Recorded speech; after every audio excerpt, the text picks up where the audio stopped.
ఒరే ఇప్పుడు చెరులో రాళ్ళు ఎత్తరు, పెళ్ళైతే బియ్యంలో రాళ్ళు ఎడతావు తప్ప పెద్ద తేడా ఉండదు. ఆ?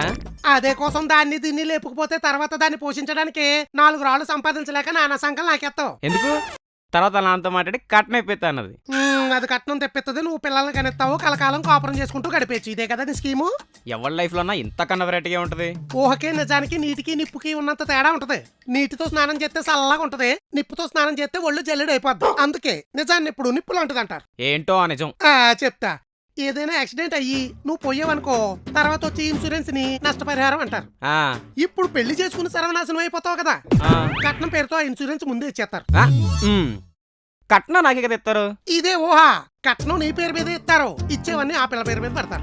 అలా అయితే అదైపోతా కదా. నువ్వు పూర్తిగా ఎదవైపోయే విషయం ఇంకోటి చెప్పనా? ఇంకోట ఇంకోటి, నువ్వు పొయ్యాక వచ్చే ఇన్సూరెన్స్ ఆ పిల్లకే, పెళ్లికి వచ్చే ఇన్సూరెన్స్ ఆ పిల్లకే. ఇది నిజం. ఉమ్. మూసుకుని ఇంటికి వెళ్ళు.